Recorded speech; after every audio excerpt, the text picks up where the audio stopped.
France Maghreb 2. Bien le bonjour chez vous, merci d'être avec nous et en direct sur votre radio France Maghreb 2. C'est reparti pour une nouvelle semaine du LGF, le grand forum sur France Maghreb 2 tous les jours de 16h à 18h. Avec pour ce lundi 9 mars, voici le sommaire. Au sommaire de ce grand forum pour ce lundi 9 mars, élection municipale, on entre dans le dur, c'est la dernière semaine. Deux invités aujourd'hui. Tout d'abord, Jean-Philippe Gautret, maire de Fontenay-sous-Bois, qui se représente donc dimanche prochain. The Choukran, c'est le premier réseau social né pour diffuser l'art, la culture, la beauté du monde arabe à travers le partage d'images et de vidéos. Une application qui désire faire connaître la beauté du monde musulman, une plateforme réalisée par des musulmans et ouverte au monde entier. Fatna El Omri est la fondatrice de cette application. Elle sera notre invitée tout à l'heure à 17h dans les rendez-vous d'Anna pour nous en parler. Soyez évidemment au rendez-vous. Troisième invité, élection municipale direction Gennevilliers pour recevoir le candidat Nasser Lajili, accessoirement chroniqueur dans le LGF. Il viendra présenter son programme et mettra sa casquette de candidat. C'est parti pour le LGF jusqu'à 18h. Je vous en souhaite la bienvenue. Nous sommes aujourd'hui le 9 mars. Bon anniversaire à tous ceux qui sont nés d'abord un 9 mars. En 1916, accord Sykes-Picot, les Anglais et les Français se partagent le Proche-Orient. En 1966, c'est la France qui se retire du commandement militaire de l'OTAN. Quelques anniversaires donc, en 1939, il est né, il s'appelle Jean-Pierre Chevènement, il est né dans le territoire de Belfort, homme politique français. C'est lui d'ailleurs qui avait dit « Un ministre, ça démissionne ou ça ferme sa gueule ». En 1964, naissance de Juliette Binoche, comédienne française. Même année, c'est la naissance de Valérie Lemercier, actrice, comique, mais aussi réalisatrice. Et en 1968, dans le monde du football, c'est Youri Djorkaeff, joueur de football international. Bon anniversaire à lui. Voilà pour ce qu'il fallait retenir dans la date du 9 mars sur France Maghreb 2. Soyez les bienvenus encore une fois. Dans un instant, on prendra la direction de Fontenay-sous-Bois. J'aurai 2-3 petites choses à vous faire écouter. Tiens, notamment Meyer Habib. Vous connaissez Meyer Habib, c'est le député des Français de l'étranger qui a fait une petite visite à François Poupeny du côté de Sarcelles. Il le soutient, il s'en explique dans une vidéo qu'il a postée hier soir.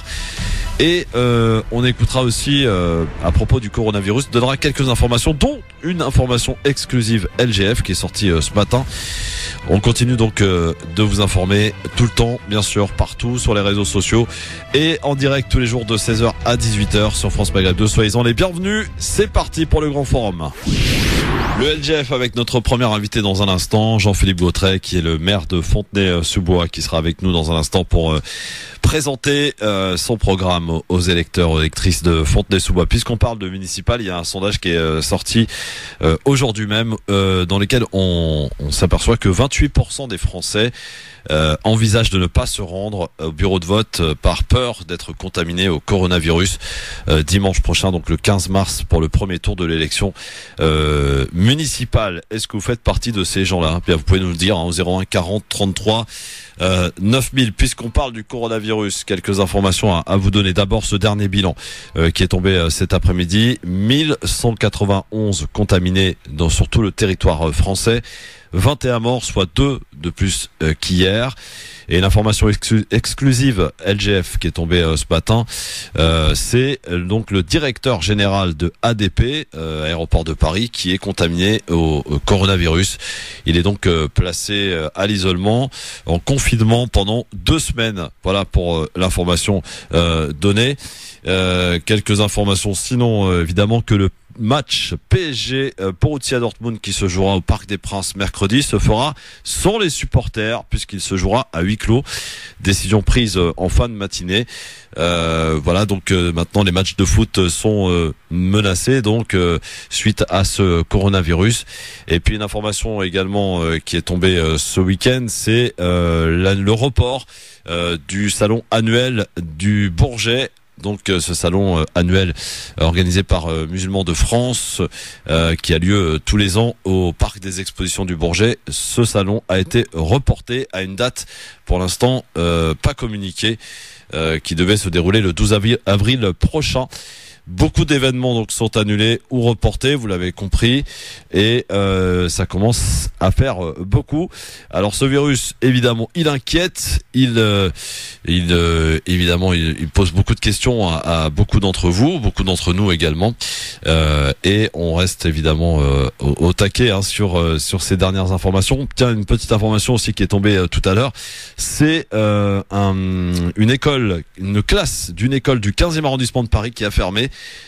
Puisqu'un enfant serait contaminé au coronavirus, donc ils ont fermé la classe et non pas l'école, sachant que beaucoup d'écoles de l'Oise et de Lorrain donc ont été fermées, donc suite à ce plan blanc qui a été déclenché aussi pour la santé.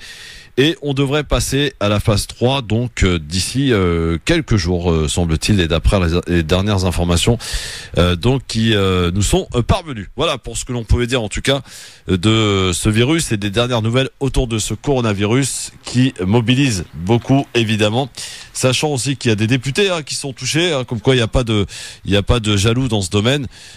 C'est les députés donc à l'Assemblée nationale, il y en a quelques-uns dont un en réanimation, également des agents de l'Assemblée nationale qui sont touchés donc par ce coronavirus. 16h27, avant d'accueillir notre premier invité, je voulais vous faire écouter Meyer Habib qui a posté une vidéo parce qu'il s'est rendu à Sarcelles soutenir le candidat François Pupponi. Alors pourquoi s'est-il rendu à Sarcelles?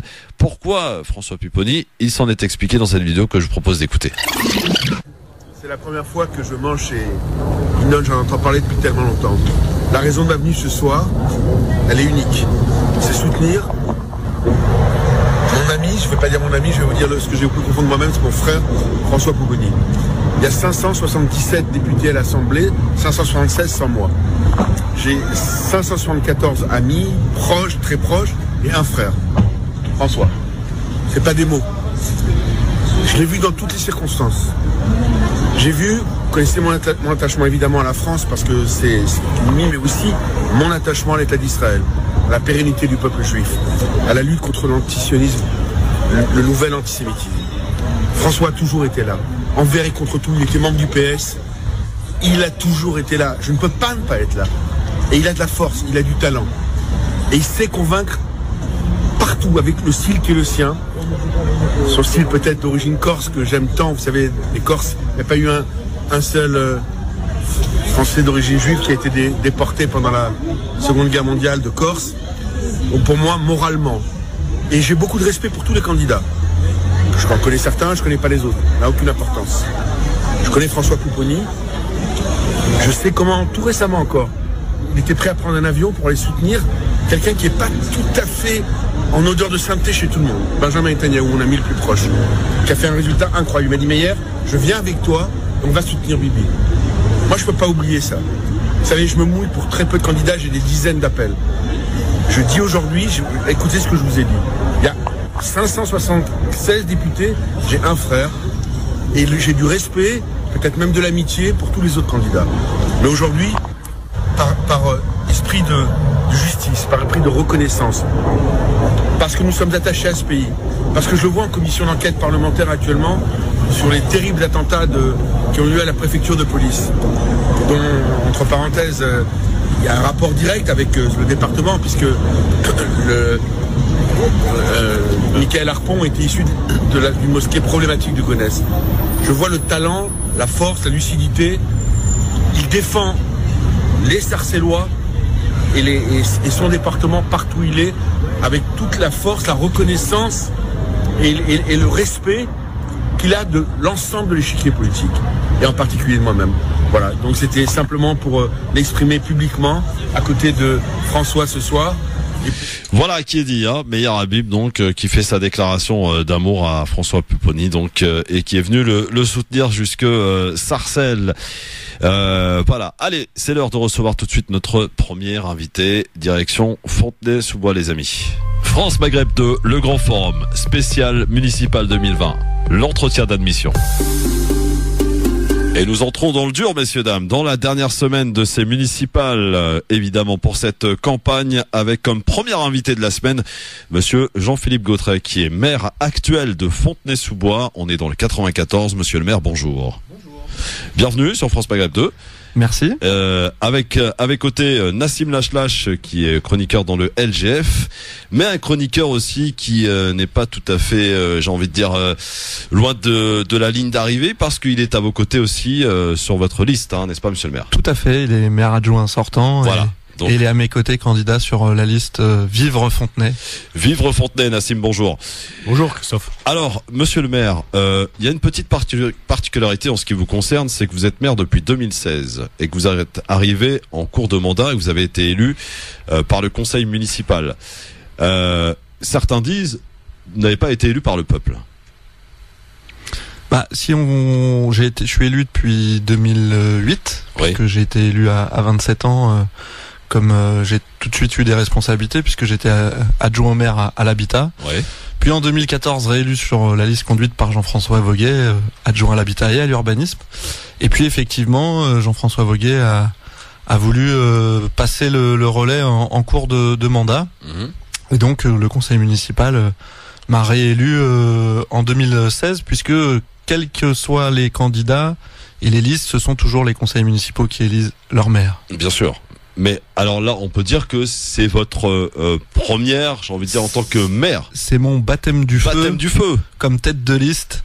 Et donc j'ai la responsabilité de porter la liste qui rassemble une dynamique citoyenne très forte et puis qui rassemble toutes les forces de gauche présentes sur la ville et écologistes pour essayer de continuer à porter une politique solidaire, écologique, citoyenne, qui fait l'ADN de notre ville. Alors justement, en tant que baptême du feu, ça démarre plutôt pas mal parce que vous avez réussi à unir autour de vous une grande partie, pour ne pas dire quasiment toute la gauche. Exactement, c'était un pari difficile. On le voit, nous sommes quasiment la seule ville de plus de 50 000 habitants à avoir réussi à signer cet accord. Ouais. Il donne la place importante à chacun et puis aussi aux citoyens puisque on a 20% de la liste qui présente des non encartés et citoyens lambda engagés dans la vie locale. Et puis on a un taux de renouvellement d'au moins 30% sur les places éligibles et la liste est renouvelée à 50% avec une moyenne d'âge de 46 ans. Donc voilà, on allie expérience et renouvellement et jeunesse. Et je crois que c'est ce qui fait la richesse de notre dynamique. Quels sont vos liens avec les communistes, monsieur le maire? Bah, j'en suis très proche mais je suis pas membre du Parti communiste. Et d'ailleurs, ce qui est assez intéressant dans cette construction à Fontenay, c'est que parfois les gens me disent mais vous êtes insoumis, vous avez été l'un des premiers maires à donner votre signature à Jean-Luc Mélenchon en 2017. D'autres me disent vous êtes écologiste parce que nous menons des politiques écologiques. D'autres me demandent si je suis communiste. Je crois que je suis surtout empreint de la culture fontenaisienne. Vous savez, dans les années 70, il y a eu beaucoup de Sud-Américains qui sont arrivés, des réfugiés politiques liés aux dictatures. Et j'ai dans ma culture politique, dans ma formation politique avec des militants, j'ai beaucoup appris avec eux. Et ils ont construit notamment en Uruguay ce qui s'appelle le Front Populaire qui rassemble l'ensemble de la diversité de la gauche. Je crois que je suis issu de cette dynamique-là. Je suis un militant à la base de quartier et d'associations de quartier puisque j'ai grandi dans l'un des quartiers les plus populaires de la ville. Ouais. Non, plus que ça, c'est que j'ai grandi dans l'un des plus populaires de la ville. Ouais. Était à l'école à Fontenay et aujourd'hui j'ai décidé d'y faire grandir mes enfants et j'habite aussi dans un autre quartier mais un quartier très populaire de la ville. Au cours de ces 4 années, vous avez été maire donc depuis 2016. Est-ce que vous avez des regrets ou peut-être par rapport à des choses que vous n'avez pas pu achever complètement, des dossiers qui restent en cours et auquel cas il faudrait que les électeurs de Fontenay puissent vous faire confiance à nouveau, vous réélire pour que vous puissiez terminer certains chantiers en cours? Des regrets, j'ai pas l'habitude d'avoir des regrets. Par contre, ce qu'on fait, c'est jamais parfait et il faut toujours. C'est pour ça que c'est bien dans la démocratie de repasser devant les électeurs. Par contre, on a envie de poursuivre d'abord pour que cette ville reste accessible à tous. Vous savez, Fontenay est une ville très attractive, à proximité de Paris, où le foncier est très cher.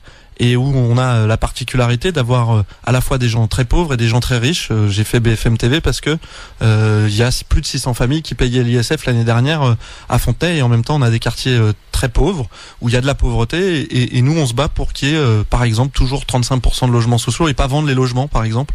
C'est le cas en ce moment à Fontenay, 35% de... C'est le cas, et on continue dans chaque nouvelle opération de continuer de construire du logement social, parce que il y a 3000 demandeurs de logement, et qu'il faut répondre aussi à la question du logement. C'est aussi ça, être solidaire dans une ville comme Fontenay. On va rentrer un peu dans le dur, monsieur le maire. En quoi vous êtes concerné par le Grand Paris à Fontenay? Est-ce qu'il y a, par exemple, en matière de transport, l'arrivée d'une nouvelle ligne de métro? Est-ce qu'il y a des choses qui vont se faire? On est le premier pôle de développement économique de l'Est parisien, et on est la deuxième gare d'Île-de-France, hors Paris, après la Défense. Plus de 100 000 voyageurs jour, et pourtant on a une gare qui a été conçue dans les années 70, qui est obsolète, qui est dangereuse. Il n'y a pas une semaine où il n'y a pas un incident sur la gare Val-de-Fontenay, et donc on a 3 gros projets qui doivent arriver dans les années qui viennent. D'abord, c'est le tramway qui enfin... Alors lequel? Parce qu'il y en a 50 000 des tramways. Le T1 qui a été bloqué à Noisy-le-Sec par le maire UDI de Noisy-le-Sec, qui a enfin été... il va pouvoir arriver jusqu'à Montreuil, et il devrait avant 2026 arriver à Fontenay. D'accord. Et puis on a le prolongement de la ligne 1 et la ligne 15 du Grand Paris Express qui doivent arriver. Nous on se bat pour que ce soit une mise en service en 2030. Ça fait déjà, c'est loin, mais en même temps construire des tunnels c'est long, et quand il y a pendant 40 ans il n'y a pas eu d'investissement dans les transports en commun, effectivement que c'est toujours trop long, mais il y a une nécessité qu'il y ait ces transports arrivent pour désengorger la ligne A et la ligne E. Du coup, avec toutes ces nouveautés du côté de Fontenay, ça risque un peu d'augmenter le mètre carré du côté de Fontenay, non? C'est déjà le cas. Le prix au mètre carré moyen est de 5 500 €, et le prix varie entre 2 500 et 12 000 € du mètre. Et donc il y a une nécessité de continuer à travailler à la mixité sociale, à faire en sorte que tout le monde, que ce soit les classes populaires mais aussi les classes moyennes, puissent continuer d'accéder à la ville, à Fontenay. Le danger, je dis souvent, c'est pas que la ville se paupérise, c'est que ça devienne un vrai ghetto de très très très très riches, et c'est pas ce qu'on porte dans notre ville, c'est pas ce qui nous a vu grandir, et c'est pas ce qui fait que j'ai eu envie de continuer à y faire grandir mes enfants. Jean-Philippe Gautret, maire de Fontenay, qui se présente à vous, électeur de Fontenay, dimanche prochain, le 15 mars, pour le premier tour de cette élection municipale. Que vous disent la population que vous rencontrez sur le terrain? Parce que c'est vrai, il faut le dire, en campagne électorale, on vous voit davantage. On me voit déjà beaucoup, vous savez, on me voit déjà dès le matin. Quand je dis vous, c'est l'ensemble des candidats, des maires sortants. Effectivement, on a besoin d'aller quand même à la rencontre de la population pour leur expliquer le projet. C'est extrêmement important, c'est ce qu'on fait au quotidien, ce que j'allais vous dire, et c'est parce que vous parliez de tous les élus que je précisais pour moi. Dès le matin, vous me trouvez dans la rue à emmener mes enfants à l'école, tout simplement. Mais c'est surtout, on voit encore plus de monde en campagne, parce qu'on a décidé d'utiliser une méthode encore plus importante et encore plus participative. Par exemple, j'aurais fait à la fin de la campagne, à la fin de la semaine, depuis 6 mois, plus de 60 rencontres voisins-voisines, et j'aurais vu plus de 500 personnes qui nous disent on a besoin de continuer à avoir du logement, d'avoir des politiques publiques de solidarité et en direction des enfants. Je pense notamment, c'est bien ce que vous faites, mais il faut continuer aux classes de découverte gratuites ou au petit déjeuner gratuit pour les enfants le matin. Je pense à ce qu'on fait en direction des retraités, ou je pense au projet qu'on a engagé, par exemple la reconstruction de la nouvelle médiathèque et d'un nouveau centre de santé qui va nous permettre de doubler les consultations dans un moment où la désertification médicale touche toutes les communes. Alors justement, ces différentes rencontres, est-ce qu'ils vont un petit peu dans la même lignée de ce qu'on peut entendre dans les chaînes de médias d'info en continu? Les attentes des Français sont bel et bien la sécurité? Non. Non? Non, ça veut pas dire qu'il se passe rien à Fontenay, mais je suis assez surpris pour ce qui nous concerne nous cette année. La question de la sécurité n'est pas un sujet majeur de la campagne. Ça veut pas dire qu'il se passe pas des choses comme partout. On est en cœur de métropole, donc on a le droit, il faut se battre pour la sécurité pour tous. C'est la première des libertés. Ceci dit, le vrai sujet d'aujourd'hui des Fontenaisiens, c'est la question de la solidarité. Je vous l'ai dit, le logement est un sujet majeur, mais aussi des politiques publiques qu'on mène. Les gens nous demandent pas moins de services publics, ils nous demandent plus de services publics, de continuer à répondre à leurs besoins pour les vacances, pour l'éducation, pour la culture, pour les retraités, les services en direction des retraités, bref, tout un nombre de choses qui sont importantes pour le quotidien des gens. Ils nous parlent beaucoup de l'écologie, de l'espace public, de comment on continue d'avoir beaucoup d'espace vert. À Fontenay, on a 600 000 m² d'espace vert dans le grand ensemble, et on continue, on va inaugurer cette année un nouveau parc de 6 000 m² qu'on vient de racheter. Et il nous parle aussi, bien évidemment, quand on parle d'espace public, de propreté, d'entretien, d'incivilité.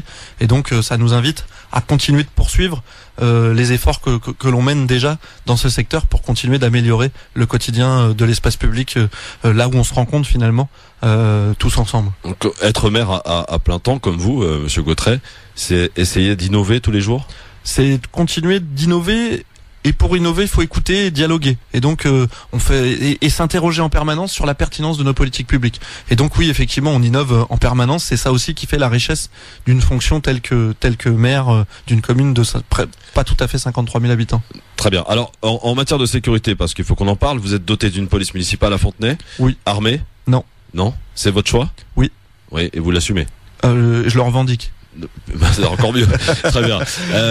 En fait, on a une police municipale de 12 agents, on l'a doublée dans la dernière période et ouais. Peut-être qu'elle augmentera légèrement, avec pour vocation de faire ce que j'appelle la police dans l'espace public. C'est de la prévention, c'est ça? L'accompagnement? C'est du répressif sur le stationnement, oui. Et sur la brigade verte, les incivilités liées au dépôt sauvage, et puis de la prévention.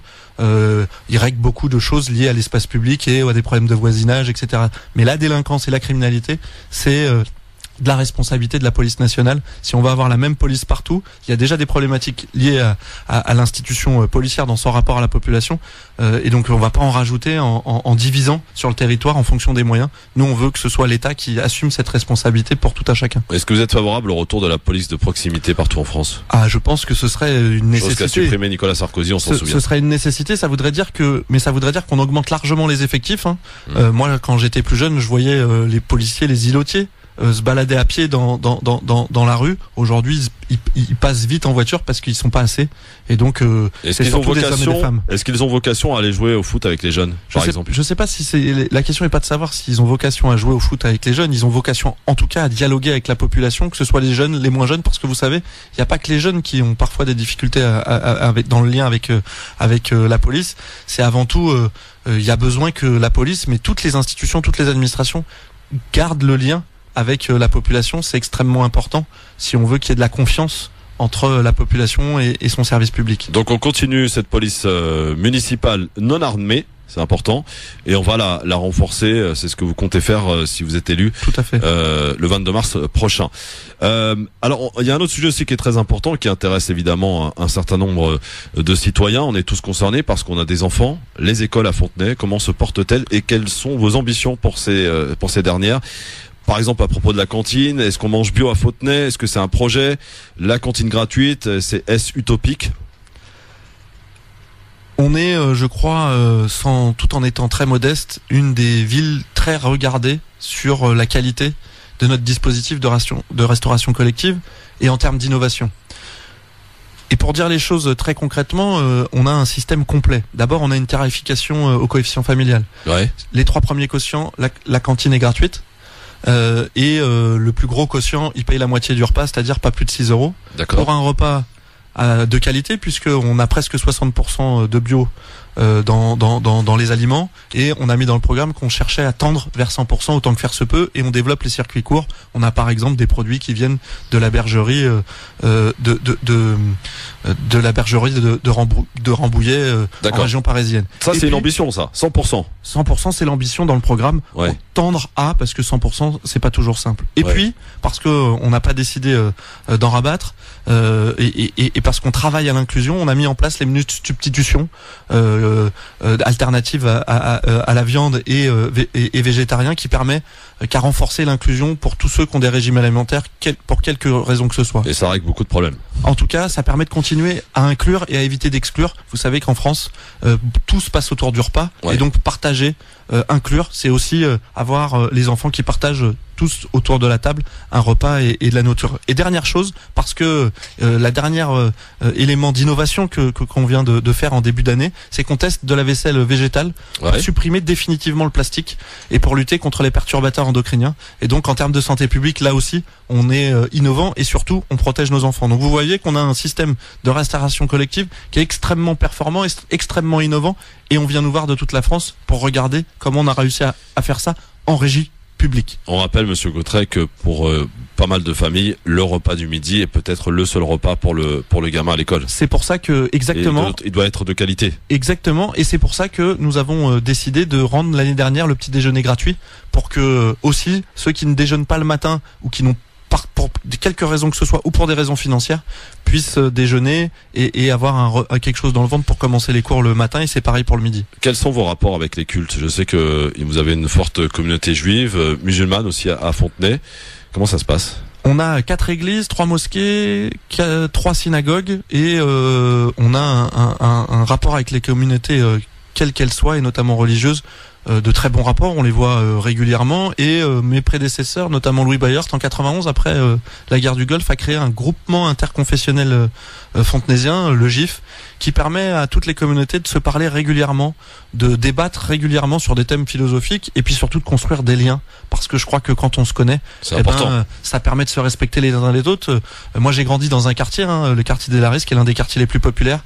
À 200 mètres il y a une synagogue, à 300 mètres il y a une église et à 500 mètres il y a une mosquée, et tout ça vit bien ensemble. Ça fonctionne. C'est notre volonté, ça fonctionne. Quand les politiques sont responsables et favorisent que chacun ait sa place dans la ville, je crois que ça marche bien. Quelle sera votre première grande action si vous êtes réélu le 22 mars prochain, monsieur le maire?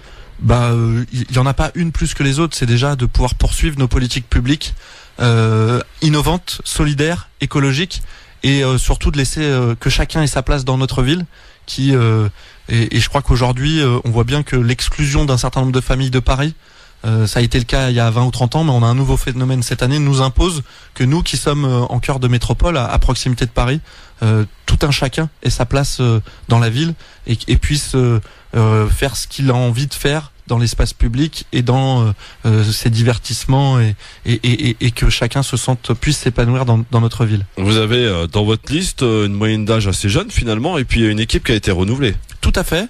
46 ans, c'est à la fois on a gardé des gens d'expérience parce qu'il faut pas faire du jeunisme, et en même temps on a renouvelé avec des jeunes parce qu'il faut former, et donc et notamment des forces vives. Donc voilà, on a une moyenne d'âge assez jeune effectivement pour ce qui concerne la politique, et puis on a des gens qui viennent de tous les quartiers, et donc c'est aussi ça, être élu local, c'est essayer d'être présent au plus près des réalités du quotidien des habitants de notre ville. Et il faut qu'on en parle parce qu'évidemment c'est dans l'actualité, on ne parle que de ça, le coronavirus. Est-ce qu'il y a un dispositif particulier à Fontenay autour de ce virus? On applique les directives nationales et notamment de l'agence. Qui sont bonnes ou pas? Dites-nous. En tout cas, elles ont le mérite déjà de nous faire prendre les bonnes pratiques et d'anticiper. On a mis en place du coup une cellule de veille avec les responsables, les directeurs des différents secteurs de la ville. Et puis on informe, on communique, et puis on appliquera s'il le faut les directives du ministère en fonction de l'évolution de l'épidémie. Je crois que surtout il faut rassurer parce que effectivement ceux les plus en difficulté face à une épidémie de ce type, ce sont les personnes fragiles, et notamment les personnes en EHPAD ou qui ont des maladies chroniques, et donc faut être vigilant. Et puis il faut avoir les bonnes pratiques qu'on devrait déjà avoir d'ailleurs, c'est se laver les mains, les pratiques d'hygiène, puisque la transmission du virus, c'est la base. Mais ceci dit, on se rend compte avec ces épidémies que la base on l'a pas forcément, y compris dans les collectivités, en tout cas là où il y a des groupes d'enfants, etc. Et donc faut rappeler les règles d'hygiène. Et notamment se laver les mains régulièrement, plus régulièrement que la normale, pas tousser au visage de son camarade de classe ou de son collègue, mais bien faire attention pour éviter la propagation rapide du virus, qui pour l'instant, je le rappelle quand même pour rassurer, tue largement moins, heureusement, que la grippe.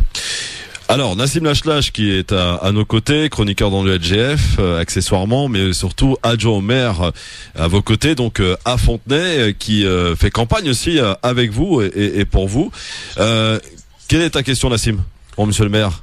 Tu peux y aller, vas-y. Non, je veux montrer aux auditeurs que je peux garder une certaine objectivité et rester dans mon rôle de chroniqueur. Ma question, c'est, monsieur le maire, qu'est-ce qui vous différencie des autres candidats, si ce n'est vos affiches de campagne, à savoir... Parce que pour ceux qui connaissent pas Fontenay, on a 4 candidats sur la ville, et on a les 3 affiches des concurrents de monsieur Gautret où il y a une photo individuelle, et on a l'affiche de monsieur Gautret où il y a une photo collective. Donc est-ce que ça veut dire quelque chose? Qu'est-ce qui vous différencie des autres? Je crois que ça montre déjà qu'on a une dynamique collective forte, et un projet collectif, qu'on pense à l'intérêt général et au bien commun.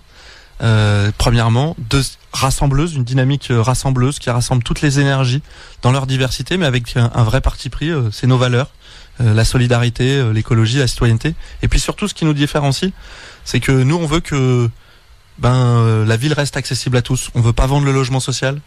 On veut pas mettre le stationnement payant. On veut que le stationnement il reste gratuit, parce que de toute façon les problèmes de stationnement, que ce soit gratuit ou payant dans l'espace public, c'est difficile.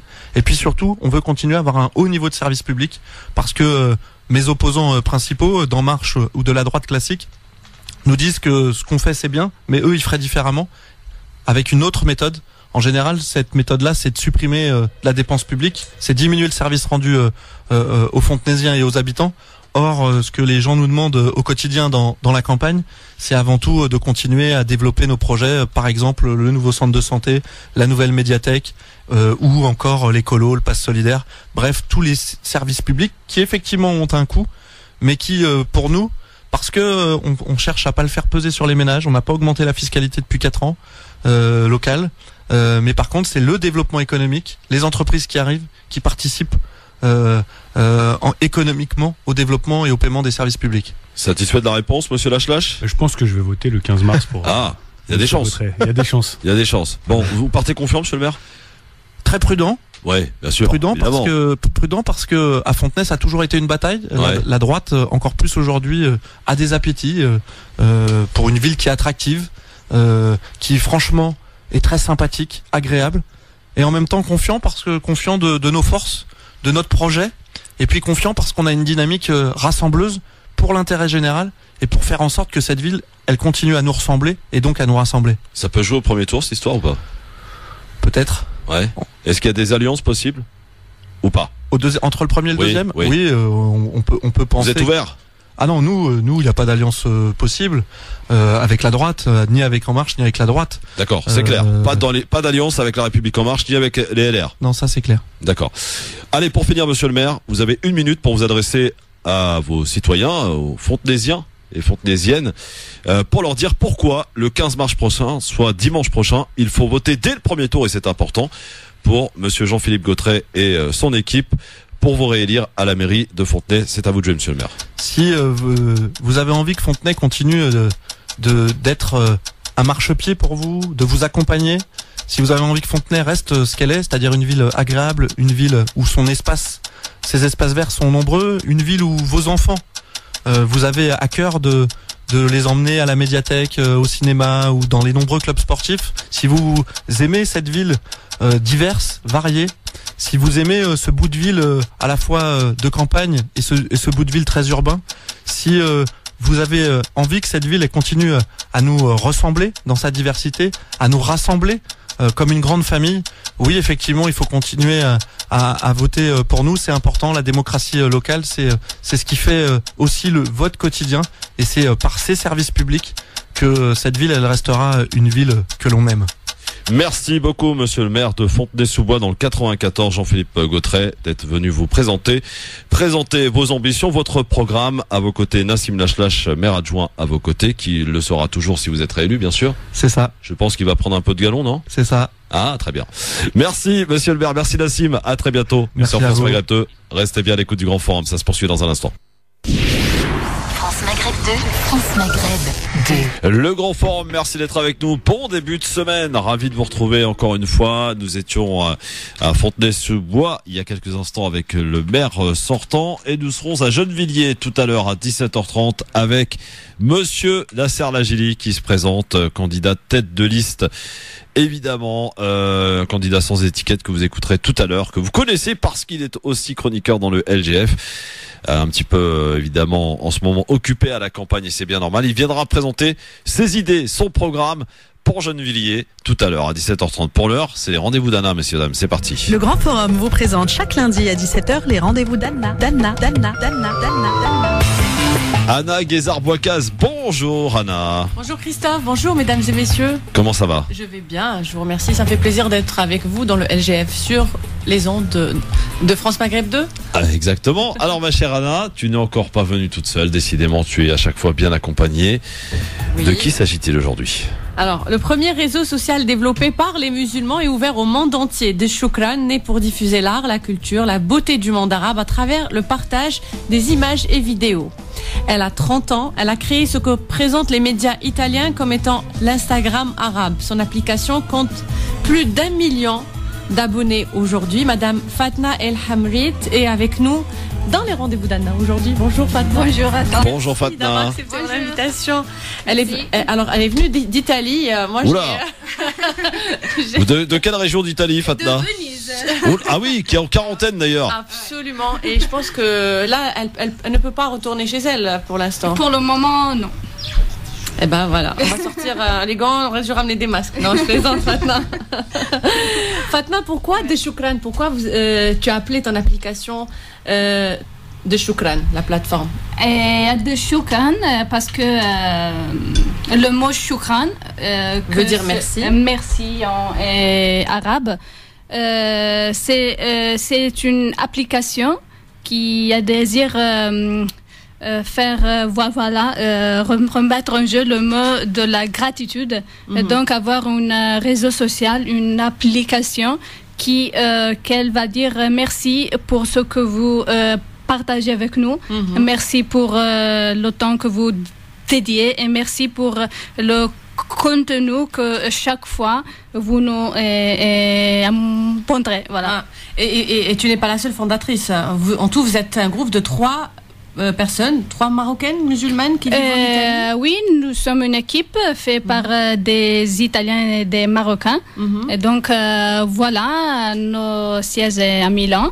Et l'application, c'est une réseau social né pour dire merci et surtout pour diffuser l'art, la culture, la gastronomie et tout ce qui est beau dans le monde arabe et le monde musulman en général. Comment vous avez eu l'idée justement de créer ce réseau social en sachant que maintenant on est dans l'ère d'Internet, des réseaux sociaux, c'est pas ça qui manque, hein? Oui, c'est vrai en fait, c'est une expérience, on peut dire un petit peu folle, car nous sommes des jeunes qui ont eu le désir et l'exigence de faire quelque chose pour le monde arabe et donc créer une plateforme pour les gens arabes, les jeunes, et pour lui dire voilà, il y a une application, vous pouvez partager et faire connaître votre talent et votre culture et tout ce qui est beau dans... Et depuis tout à l'heure, on parle des musulmans, du monde arabe, mais est-ce que vous avez des abonnés aussi de d'autres confessions ou des Italiens, Français? Oui, c'est une réseau social ouvert à tout le monde. Et il y a des Italiens, des Européens, des non-musulmans. Donc c'est une plateforme ouverte. Et est-ce qu'ils sont intéressés par connaître ce que le monde musulman a à offrir comme art? Oui, bien sûr, car c'est un lieu qui va casser les murs et donc faire parler les deux cultures, la culture arabe avec la culture occidentale. Donc c'est un lieu vraiment de paix, de gratitude et surtout où les gens ne se jugent pas. Franchement, bravo, j'aime l'initiative. Merci. Quelques mois à peine après sa création, elle faisait partie des 5 applications les mieux téléchargées, en sachant qu'elle a commencé à cartonner d'abord en Asie du Sud, Pakistan, Bangladesh, et aujourd'hui elle fait partie des 10 applications les plus téléchargées au Maroc, par exemple. Oui, c'est vrai en fait. Bravo, Oui, c'est vrai en fait. Et on était au Maroc, nous sommes été dans la top 7. Donc la 7e application au réseau social le plus téléchargé au Maroc, en Algérie, en Tunisie, et après en top 10 en Égypte. Oui. Et aussi dans les pays de l'Asie du Sud, donc Pakistan, Inde et tous ces pays-là. Bravo.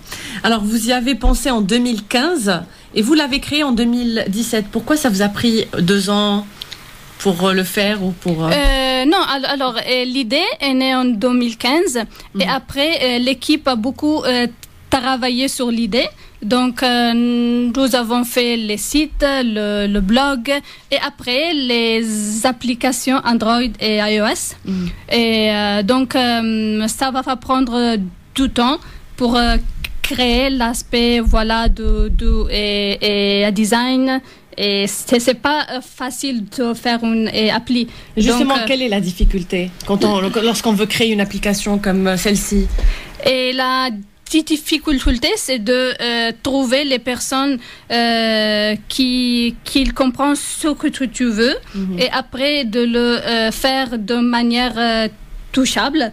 Donc voilà, et, si tu as une idée, par exemple, graphique, et tu ne sais pas la faire, tu dois chercher quelqu'un que tu comprends et qu'il va mettre ça. Et vous avez fait appel à d'autres personnes pour la création des applications ou au sein même de l'équipe, vous avez des graphistes et des concepteurs d'applications? Nous avons élargi notre équipe, et donc avec des personnes qui travaillent dans le monde web, et donc qui sont des développeurs et des personnes experts dans le monde web. Donc oui, nous sommes une très grande équipe maintenant.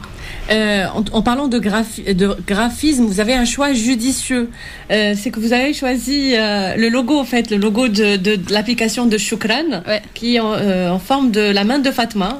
C'est une main comme ça, pour faire, pour éloigner le mauvais œil. Oui, en fait, la main, c'est pour nous, c'est pas la main de Fatma, mais c'est la main qui te donne quelque chose. Donc la main qui va vers toi, elle te dit merci. Et donc c'est la main posée vers l'autre. Mais ça te rappelle aussi tes origines Oui, bien sûr. On retrouve souvent ce symbole dans beaucoup de choses. Alors, les fameuses touches j'aime qu'on connaît sur Facebook ont été remplacées, qu'on connaît sur Facebook ou Instagram, ont été remplacées par Shukran, carrément, Shukran. Par le merci. Par le merci, sur l'application. Quel autre changement sympa vous avez rajouté Voilà, dans notre appli, on peut un peu trouver des espaces comme l'homepage où nous avons notre abonné personnel. Et après, il y a une chose très belle qui s'appelle Le Monde. C'est une sorte de fleuve où nous pouvons trouver au temps courant les photos qui arrivent du Maroc, de l'Amérique, de l'Europe. Et donc on va instantanément, c'est-à-dire en live, en direct. Et voilà, et après il y a beaucoup de choses comme les Oumma, où nous pouvons trouver toutes les choses qui concernent ce pays-là, donc le Maroc, le Pakistan, l'Algérie, donc et on va trouver les photos sur la gastronomie, sur la beauté, sur l'art, la culture, et voilà. Et quelle est la différence entre l'application de Shukran et les autres réseaux sociaux traditionnels? Oui, en fait, le principe, on peut dire que c'est le même au niveau technique. Mais pour nous, le principe moral, c'est très différent, car pour la première fois, nous avons une application ou bien un réseau social créé par le monde arabe ou bien musulman, ouvert au monde.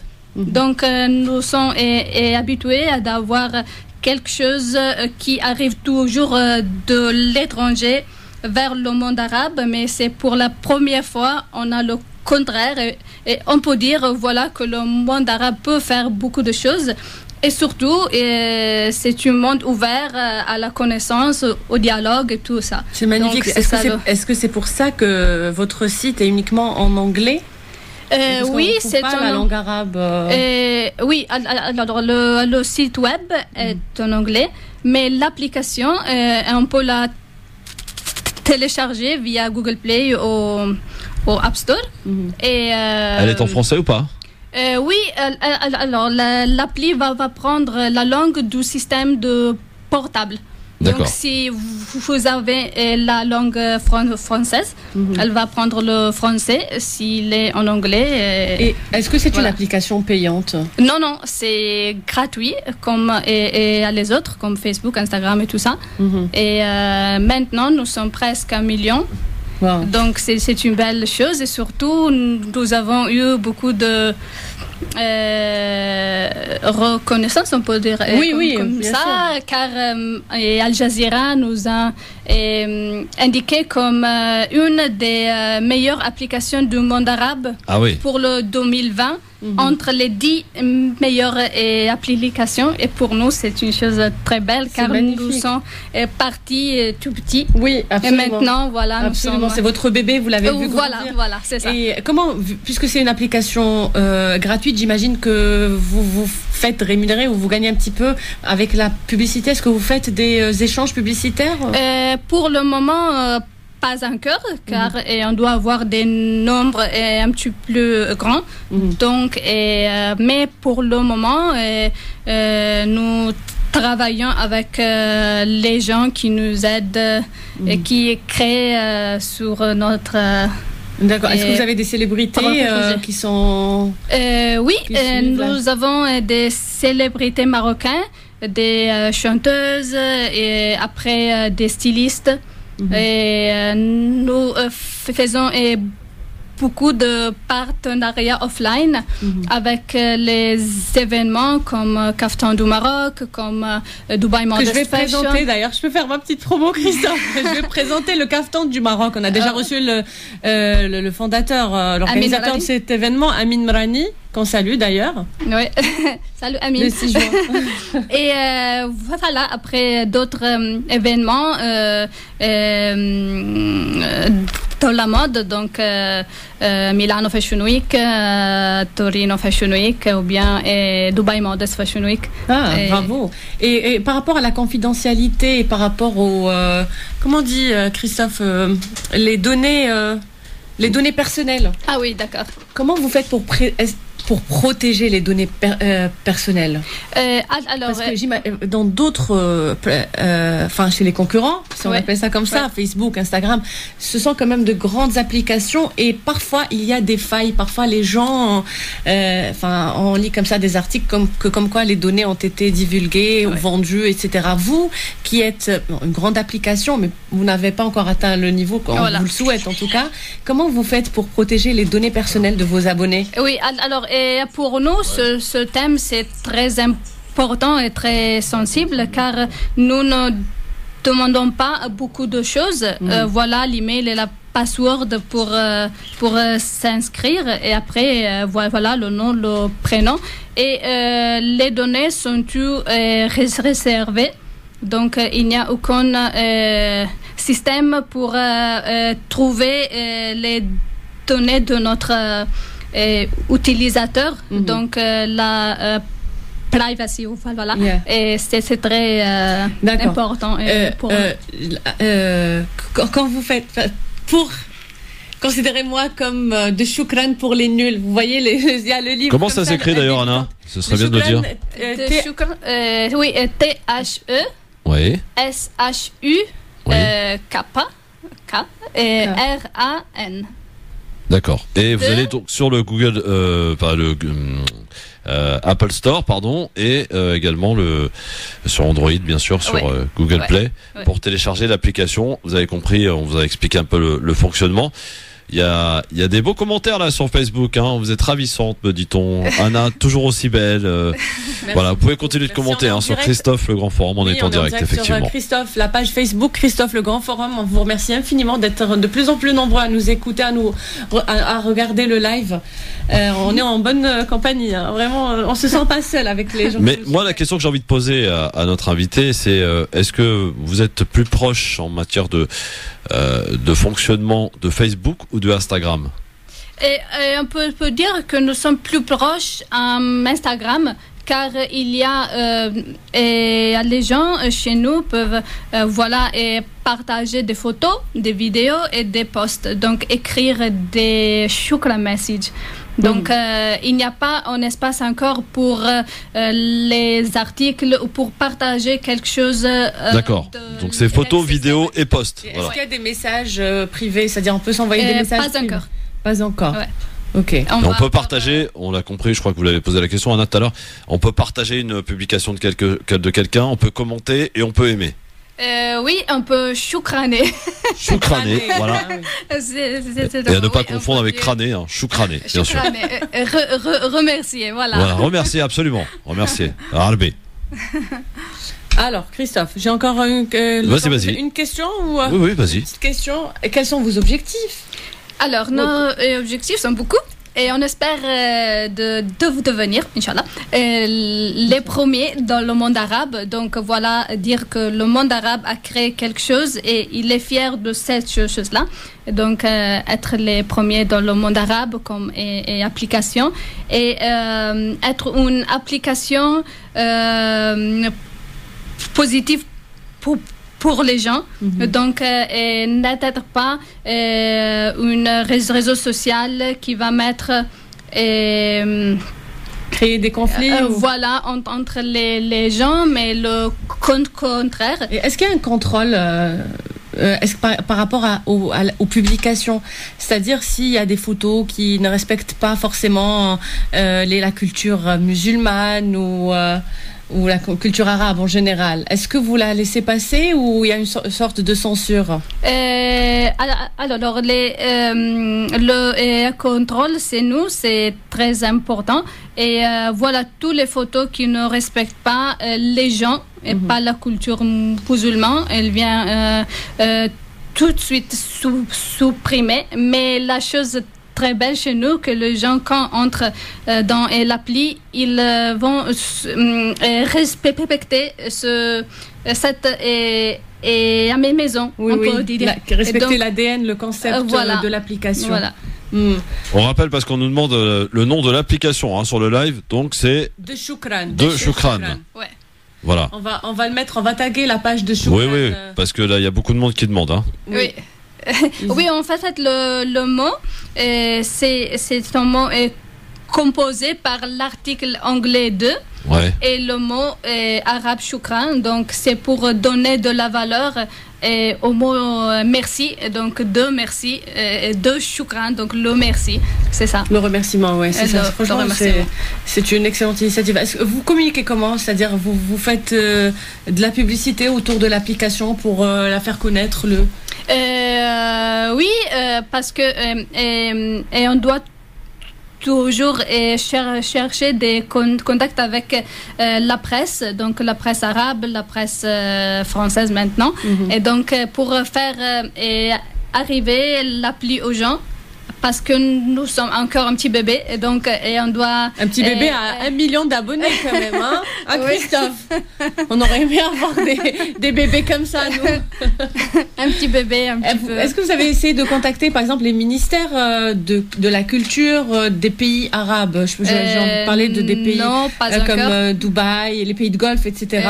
Eux qui aimeraient bien peut-être pourquoi pas soutenir une application qui met en valeur le monde musulman, et puis vu qu'il y a une censure, vu qu'il y a un respect, donc ça va éviter qu'il y ait des débordements, les débordements qu'on voit maintenant sur les réseaux sociaux, les vidéos, les choses un petit peu obscènes, la vulgarité, etc. Et pour contrôler un peu plus. Est-ce que vous avez essayé de contacter justement Pas encore, mais bien sûr, c'est notre objectif de faire quelque chose avec les ministères et avec tous les pays arabes, événements ou bien sûr d'autres choses, oui. Bravo. On espère bien. Tu as une question?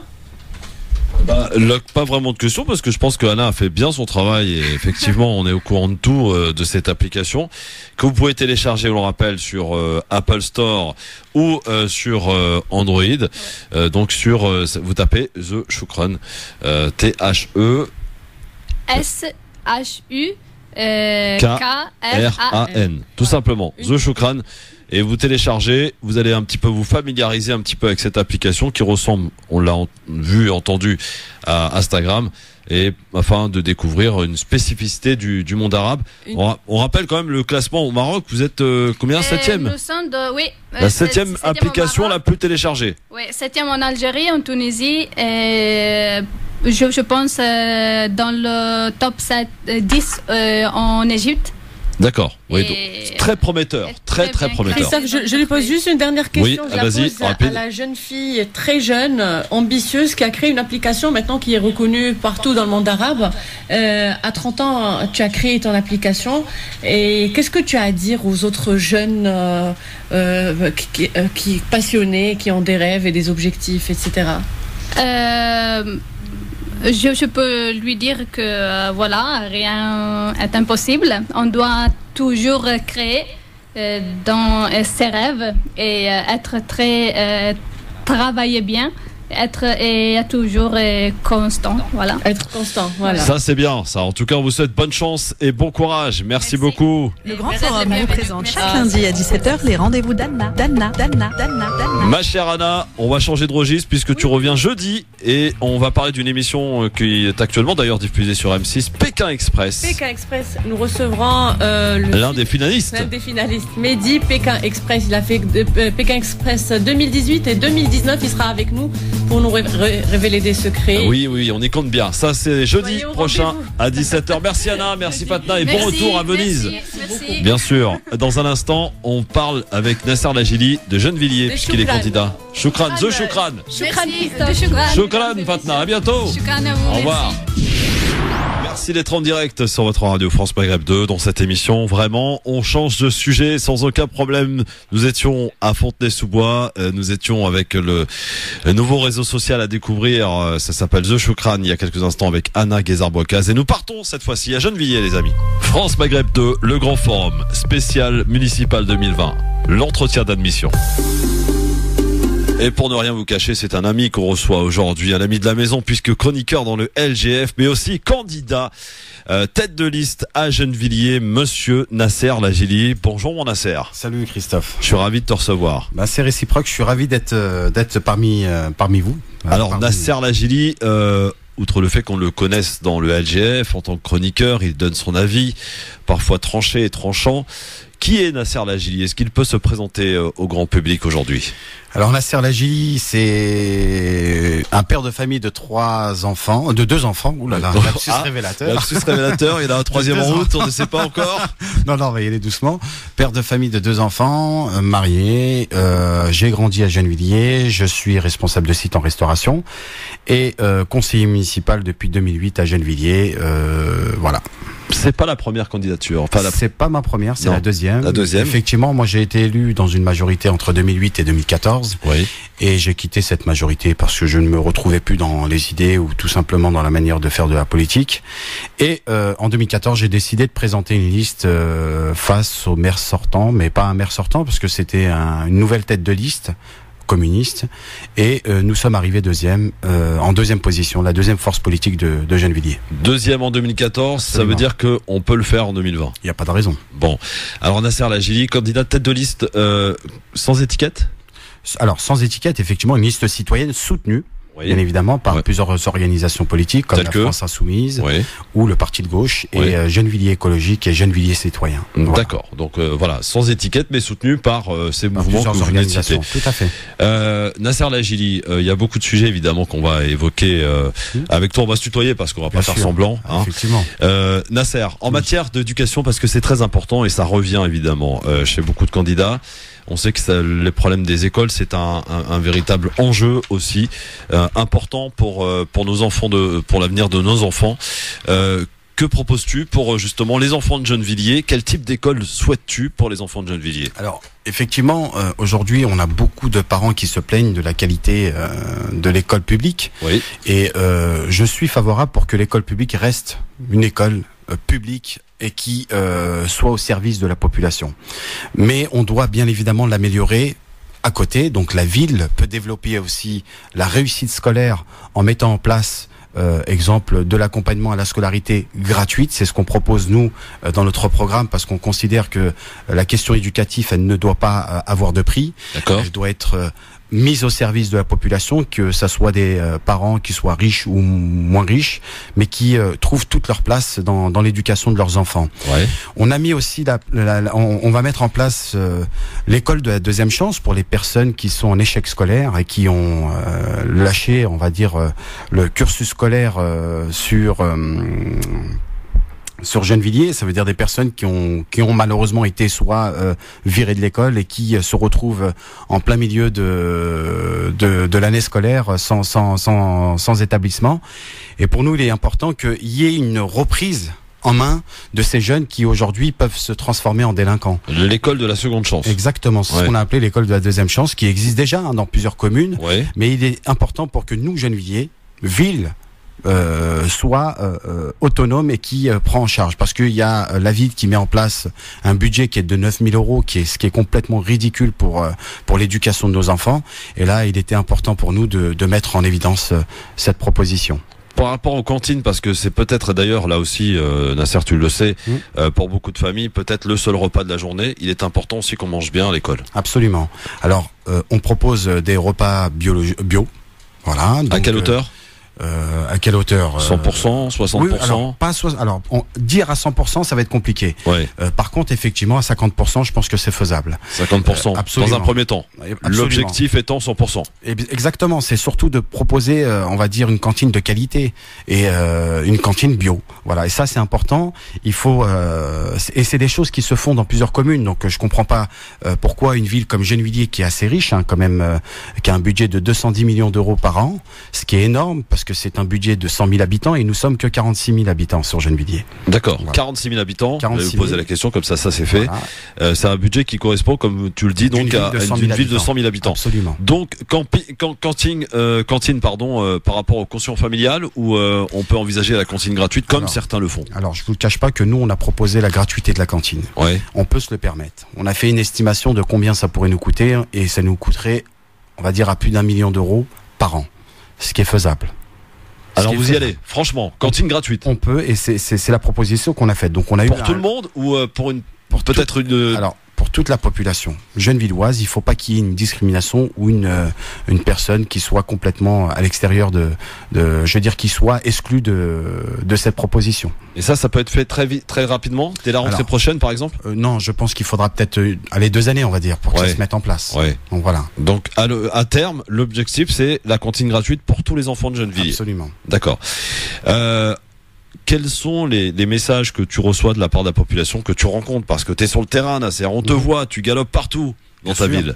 Alors effectivement, nous, c'est surtout quand on est en campagne électorale qu'on constate aujourd'hui qu'il y a soit un mal vivre, ou tout simplement on entend et on a commencé à apprendre les vraies difficultés que certains peuvent vivre. Effectivement, moi je suis pas dans une majorité, je suis dans l'opposition, donc je constate au quotidien, donc j'ai pas de souci pour marcher dehors et discuter avec la population. Donc c'est la campagne, elle se fait pendant les 6 ans, elle ne se fait pas que pendant une période. Et au-delà de la campagne électorale, je suis aussi engagé dans le monde associatif pour accompagner des personnes en difficulté. Ouais. Donc voilà, ça c'est important pour moi de le dire, parce que c'est ce qui est marrant, c'est qu'on voit beaucoup de candidats aujourd'hui qui se précipitent aux élections et qui se font découvrir 3 mois avant les élections. Et ça, c'est effectivement frustrant pour beaucoup, mais parfois certains Gennevillois et certains habitants tombent dans le piège et ils sont prêts à vendre tout pour que ces candidats soient réélus. En matière de sécurité, c'est important là aussi. Alors, oui, effectivement. Alors sur la question de la sécurité, moi j'ai une vision complètement différente que de celle de mes concurrents ou mes adversaires. Moi, je suis pas forcément favorable pour qu'il y ait une police municipale dans notre commune. Ah oui? Oui, je l'explique. Y compris non armée? Non armée, encore moins d'ailleurs. Oui, non mais oui. Je suis opposé à toute police municipale. Pourquoi ? Parce que je considère que la question de la sécurité, c'est une question régalienne de l'État et elle doit être traitée correctement. Effectivement, on doit faire en sorte qu'il y ait une police de proximité et qu'elle doit être développée et faire une pression aussi au sein du préfet pour qu'on ait une police à l'image de la population. Je dis ça pourquoi ? Parce que on a fait le constat et on a pu regarder, il y a des études qui ont été faites pour voir la question de la sécurité sur Gennevilliers, et on constate les villes voisines comme Villeneuve-la-Garenne, Asnières, Clichy ou Colombes, ils sont dotés d'une police municipale et nous avons exactement le taux de délinquance que celle de Gennevilliers. Voilà. Et je considère que ça va nous porter, ça va nous coûter énormément d'argent, et cet argent on peut la développer dans la prévention et dans la réussite scolaire de nos enfants. Comment vous faites justement ? Comment tu vas faire, Nasser, pour lutter contre justement ces incivilités, contre ces jeunes qui parfois se réunissent, qui peuvent faire du bruit, parfois des agressions, des trafics de drogue aussi. Ça n'épargne pas Gennevilliers. Effectivement, Gennevilliers n'est pas épargné. Et effectivement, moi je considère qu'il faut qu'on mette des agents de tranquillité publique. C'est l'une des propositions qu'on fait. Et d'ailleurs, ça existe dans plusieurs communes. D'ailleurs, la ville de Paris sont dotées de d'agents de tranquillité publique qui travailleraient en relation avec le commissariat, les éducateurs spécialisés, les médiateurs. Donc vraiment un travail collectif pour faire en sorte que ces questions-là soient traitées de la meilleure manière. Voilà, pour éviter toute difficulté à nos habitants et bien évidemment aux agents de la ville. Donc vous l'avez entendu, Nasser Lajili, candidat à Gennevilliers. D'ailleurs, vous pouvez appeler si vous avez des questions à poser ou le faire sur le live Christophe Le Grand Forum 01 40 33 9000. Vous, peut-être habitant de Gennevilliers, c'est le moment de parler à votre candidat Nasser Lajili. Est-ce que tu es rassuré, Nasser, d'avoir entendu le Premier ministre qui a rassuré tout le monde en disant l'élection aura bien lieu? Il y a juste quelques dispositifs à connaître pour un bon déroulement. Et est-ce que ça t'inquiète pas le fait que, d'après un dernier sondage qui est sorti aujourd'hui, 28% des Français hésiteraient à se rendre aux urnes pour aller voter par peur de la contamination du coronavirus? Alors oui, effectivement, je pense que... Alors, me rassurer, moi non, franchement, ça m'est égal que ça se fasse ce dimanche ou dans 2 semaines ou dans un mois, ça me dérange pas du tout. Effectivement, le plus important, c'est de savoir si la population ne va pas être frappée par on va dire, par ce virus qui peut toucher énormément de monde et surtout les personnes âgées. Donc effectivement, je pense qu'il faut prendre les précautions pour que les choses se fassent dans les meilleurs moyens. Alors, le logement, cher Nasser Lajili, comment ça se comporte du côté de Gennevilliers? Est-ce qu'on respecte d'abord tout ce qui est logements sociaux? Et quelle est ta vision globale sur le logement à Gennevilliers? Comment bien se loger? Alors oui, effectivement, déjà, c'est d'essayer d'éradiquer tous les logements indignes et insalubres. Et il y en a? Il y en a, bien évidemment. Beaucoup ou pas? On a recensé, on a fait un recensement? Alors effectivement, il y en a beaucoup, mais il y en a beaucoup qui ont été détruits, mais il faut continuer. Et c'est la continuité de ce travail. Je pense que c'est important de continuer et de faire en sorte que les habitants de Gennevilliers soient traités et soient logés dans les meilleures conditions. D'accord. Alors, on propose aussi la mise en place d'une commission d'attribution, de la transparence de commission d'attribution. Ouais. Donc, sélectionner des citoyens par tirage au sort pour qu'ils participent à cette commission d'attribution, parce qu'on considère que pour être le plus transparent, c'est important que la population y participe, ce qui n'existe pas aujourd'hui. On est une ville dans laquelle où elle respecte énormément le logement social. On a même, je considère pour ma part, qu'on a beaucoup de logements sociaux. On a 66% de logements sociaux. C'est pas un peu beaucoup? Oui, moi je considère qu'on est quand même, on a beaucoup de logements sociaux. Ouais. Mais je considère qu'il faut pas trop en faire aussi. Et il y a des gens qui trouver un juste milieu, quoi. Absolument, de faire en sorte que chacun trouve sa place, et ce qui pourrait aussi développer la mixité sociale dans notre commune. Voilà. Qu'est-ce que tu réponds à ceux qui disent des gens comme Nasser Lajili, ce sont des listes communautaires? On aura toujours malheureusement cette image de liste communautaire. On ne peut pas être plus français que ça. Et d'ailleurs, j'assume et je suis fier d'être issu d'un enfant d'immigrés. Et mes parents se sont battus pour que je sois français. Et c'est pas aujourd'hui que je vais changer mes origines ou tout simplement mon prénom, parce que ça ne plaît pas à certaines personnes de ma ville, de ma commune, ou tout simplement en France, des gens qui essayent de déstabiliser ces listes citoyennes qui s'engagent et qui aiment leur ville pour que les choses changent. En tout cas, Nasser Lajili se démarque, vous l'avez compris, cantine gratuite pour toute la population de Gennevilliers, pour les écoles. Alors pas tout de suite, il l'a dit, d'ici 2 ans. Suppression de la police municipale, elle existe déjà ou pas? Alors, on a 3 agents de police municipale, mais c'est pas forcément. Alors c'est des agents. Qu'est-ce que tu feras des agents? Tu les vires? Non, je les vire pas parce que c'est pas mon objectif. L'objectif, c'est surtout peut-être de les transformer sur un autre service. Une autre action. Une autre action qui sera beaucoup plus bénéfique. Mais en même temps, ces agents de police municipale sont des agents qui sont là pour verbaliser ou sanctionner les personnes, les incivilités de la commune. Donc, ils n'ont pas forcément de titre de répression ou autre. Oui. Donc, c'est ce qui est proposé par le maire. Mais je considère qu'on pouvait utiliser d'autres termes que d'utiliser une police municipale. Est-ce qu'il y a aussi une politique de maintien du petit commerçant du côté de Gennevilliers? Est-ce que vous êtes bien loti ou pas? Est-ce qu'il y a des choses à faire? Alors, pour une ville comme Gennevilliers, on est très mal loti. Une ville aussi riche, une ville aussi belle, une ville aussi petite, parce que pour moi, je considère que Gennevilliers est une famille. Tout le monde se connaît, tout le monde se côtoie. On a 8 quartiers, et je considère que le commerce de proximité est vraiment, c'est à revoir. On a malheureusement des commerces qui ne sont pas forcément de qualité. Donc, nous, notre objectif, et on le dit, c'est de développer des commerces de qualité. Bien sûr, c'est pas le maire qui va mettre en place les commerces. Mais par contre, c'est de favoriser les projets qui pourraient favoriser les qualités des commerces de proximité dans notre commune. Tu parlais de 8 quartiers. Comment faire pour faire se cohabiter justement tous ces quartiers? Alors peut-être des quartiers où il y a ce qu'on appelle des logements sociaux, des quartiers dits populaires, et puis des quartiers peut-être un peu plus tranquilles, pavillonnaires. Est-ce que tout ça peut bien marcher ensemble? Alors oui, ça peut bien marcher. Après, effectivement, chaque quartier a son histoire et a sa manière de vivre. Ouais. Effectivement, parce qu'on a des quartiers où on a des immeubles de 12, 13 étages, et t'as d'autres quartiers qui ont 5 étages et c'est d'ailleurs les nouveaux quartiers qui sont plus petits et plus agréables à vivre, effectivement.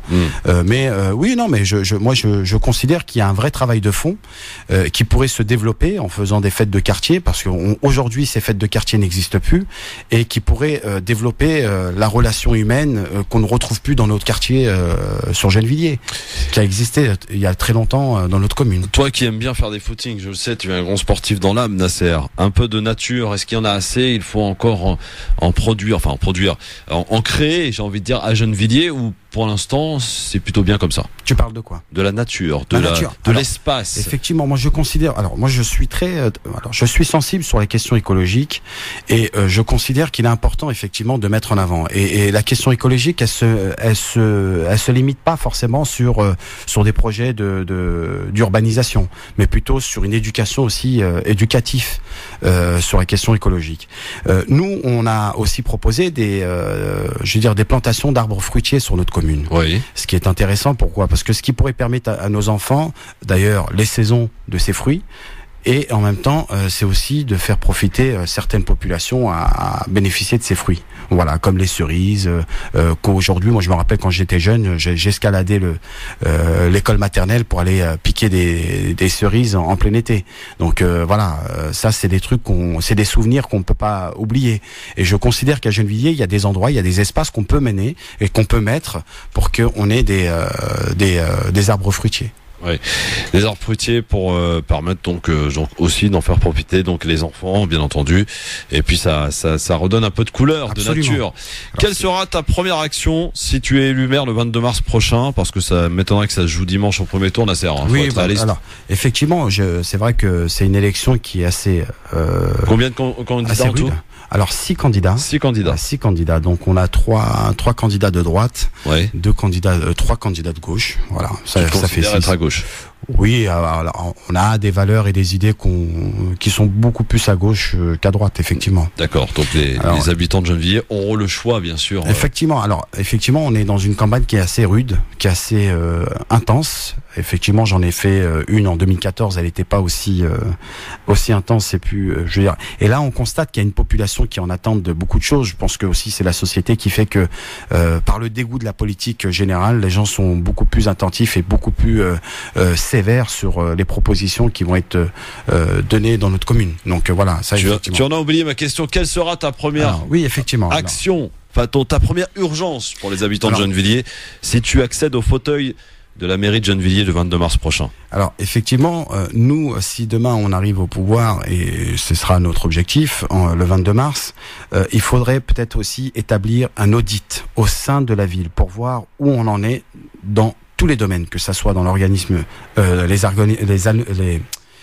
organismes associés, et effectivement la ville, pour voir qu'est-ce qui se passe. Il n'y a pas d'état des lieux pour l'instant de fait? Alors, il y a des états des lieux, mais elles sont toujours dans le sens de ceux qui sont dans cette majorité. Ouais. Donc voilà, là, c'est vraiment faire un audit et de donner aussi, l'état des lieux de ce qui se passe sur la situation réelle. La situation réelle, effectivement.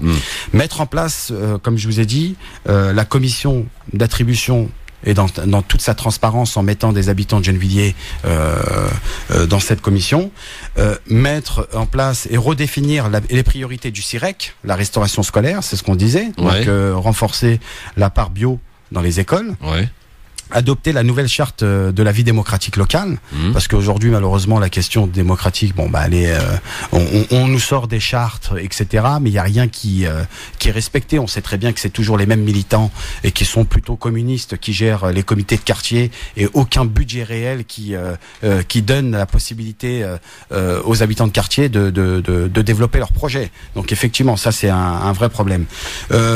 Après nous on a aussi redéfinir les agents municipaux à un nouveau projet d'administration pour adapter l'organisation des services et à la mise en œuvre de nos priorités. Ça, c'est ce qui se passe aujourd'hui. C'est effectivement, on a des services aujourd'hui qui ne savent plus réellement quels sont leurs projets, leurs objectifs. Oui. Donc effectivement, nous sommes là aussi pour que y ait on va dire une ligne de conduite pour que chacun trouve sa place et que chacun se mette au travail avec la direction générale des services. Nasser Lajili, quelle relation avec les cultes à Gennevilliers? Il y a, je crois, une synagogue, non? Alors non, on n'a pas de synagogue. Vous avez des mosquées? On a 2 mosquées. 2 mosquées? Oui, on a, je crois, à peu près 4 églises à peu près. D'accord. Ouais. Est-ce que tu seras le maire qui, au moment des élections, va aller demander des voix dans ces lieux de culte ou pas du tout? Alors je m'oppose complètement à ça. Ouais. Effectivement, c'est une question qui est souvent ressortie. Le fameux clientélisme. Absolument. Donc, je l'ai vu parce que je vois certains députés, certains ministres, certains maires aujourd'hui qui s'invitent dans les mosquées pour essayer de récupérer des voix de la communauté musulmane, et très peu d'ailleurs qui viennent dans des églises parce que c'est beaucoup plus compliqué pour y accéder. Mais voilà, moi, effectivement, je suis opposé qu'on se retrouve dans ces lieux de culte, qu'on soit invité à un repas d'iftar parce que voilà c'est le Ramadan et de discuter, etc. Pas de souci, mais pour en faire une tribune, ça m'intéresse pas du tout. Voilà. Nasser Lajili, justement, on peut éventuellement te reprocher parce que bon, tu es de confession musulmane, tu t'en caches pas, de privilégier ta communauté. Qu'est-ce que tu as à répondre à ça? Non, là-dessus, on a vraiment une charte d'ailleurs de bonne conduite à l'intérieur, et c'est de faire en sorte que chacun soit traité de la même manière. Voilà. Ouais. Il n'y a pas de communauté, il n'y a ni de préférence, etc. Il n'y a pas de séparatisme islamiste comme l'a traduit Emmanuel Macron. Non, pas du tout. Pas d'augmentation d'impôts de prévu? Non. Pour moi, non. Parce la que ville est assez riche pour le gérer. Pour pouvoir subvenir, absolument. Évidemment. Par comment et de quelle manière est concerné Gennevilliers par le Grand Paris? Est-ce qu'il y a des nouveaux métros? Est-ce qu'il y a de nouveaux transports qui vont arriver? Oui. Normalement, on a une station qui est prévue sur Gennevilliers. C'est une station d'ailleurs, mais je considérais que c'était important et d'ailleurs c'est bien parce que c'est ce qui va développer aussi le côté on va dire économique de notre ville et ce qui va développer aussi des emplois pour nos habitants. Alors justement, en parlant d'emploi et d'économie, Nasser Lajili, comment faire pour que les entreprises s'installent et celles qui existent déjà restent et développer l'emploi pour les habitants de Gennevilliers à Gennevilliers en fait, pour qu'ils évitent de sortir ou d'aller travailler ailleurs? Oui. Alors effectivement, Gennevilliers, nous avons 18% de chômage à Gennevilliers. Oui. Et effectivement, on a beaucoup d'entreprises. On a 45 000 emplois dans notre commune, ce qui est énorme. Et par contre, aujourd'hui, de dire que Gennevilliers, les entreprises qui sont installées à Gennevilliers, nous allons leur imposer des Gennevillois à travailler dans leurs entreprises, ça serait de mentir à la population. Ça ne peut pas se faire. La loi l'interdit. Par contre, nous allons développer un partenariat avec ces entreprises qui s'installent sur la ville ou qui sont tout simplement installées pour faire en sorte que des Gennevillois y participent, en mettant un projet en commun avec les entreprises et ces jeunes, en mettant en place une pépinière d'entreprises qui pourrait s'installer dans la commune et un campus des métiers qui pourrait faire en sorte que ces jeunes diplômés ou tout simplement diplômés qui pourraient accéder à ces entreprises qui trouvent leur place. Voilà, effectivement, ça là-dessus on a un vrai projet et je pense que c'est à travers ces projets qu'on pourra développer de l'emploi. Ma dernière question, elle est plus personnelle. Est-ce que si demain tu es élu maire de Gennevilliers, ce que je te souhaite, mon cher Nasser, est-ce que tu auras le temps encore de venir un peu au Grand Forum? Oui, je le ferai, de temps en temps. Bon. Pas tout le temps, mais parce que je pense qu'il y a beaucoup de taf. Il y a énormément de travail à mettre en place. Dernière chose, Nasser, avant de partir, et je te laisse 1 minute pour t'adresser aux électeurs de Gennevilliers qui nous écoutent ou qui pourront t'écouter au travers de cette vidéo en direct de live Facebook Christophe Le Grand Forum. Pourquoi il faut voter le 15 mars prochain pour Nasser Lajili et la liste qui s'appelle d'ailleurs Ensemble pour Gennevilliers. Ensemble pour Gennevilliers, le bulletin qu'il faudra glisser dans l'urne. Pourquoi il faudra voter Ensemble pour Gennevilliers le 15 mars? Nasser Lajili, c'est à toi de jouer. Alors, mes chères Gennevilloises et Gennevillois, effectivement, je suis candidat pour ces prochaines élections et nous sommes une ville qui a énormément de qualités humaines et nous avons une richesse qui est une population qui a des compétences et des qualités. Et je considère que nous devons prendre cette place et que Gennevilliers doit être au cœur de notre préoccupation. Les Gennevillois doivent avoir leur place au sein de notre commune. Il y a beaucoup à développer. Nous sommes une ville très riche. 210 millions d'euros par an et c'est une ville qui est l'une des plus riches du 92 et nous avons la population l'une des plus pauvres du 92. Et effectivement, il y a la question du commerce, il y a la question de l'emploi, il y a toutes ces questions qui doivent être remises sur la table pour que chaque population, chaque habitant de Gennevilliers trouve sa place et que Gennevilliers soit redonné à nos habitants. On a une équipe aujourd'hui qui est mise en place et qui pourrait mettre des projets et des activités qui pourraient développer notre commune. Merci mon Nasser et j'espère que les résultats seront bons dimanche prochain. Donc premier tour Ensemble pour Gennevilliers avec Nasser Lajili, chroniqueur du LGF, vous l'avez entendu, même s'il est élu maire. Il viendra de temps en temps nous faire coucou, évidemment, avec toujours le même plaisir. Cette semaine et pour la dernière partie de l'émission sera consacrée au chroniqueur du LGF. Donc aujourd'hui c'était Nasser qui inaugurait. Demain Dionor Excellent, mercredi Emmanuel Michael du côté de Saint-Gratien, Dionor c'est à Villetaneuse. Jeudi Philippe Bouriaki à Orly et vendredi Sabrina Sebaï du côté de Ivry-sur-Seine. Merci à tous, merci Nasser, à très vite. Merci à toi Christophe.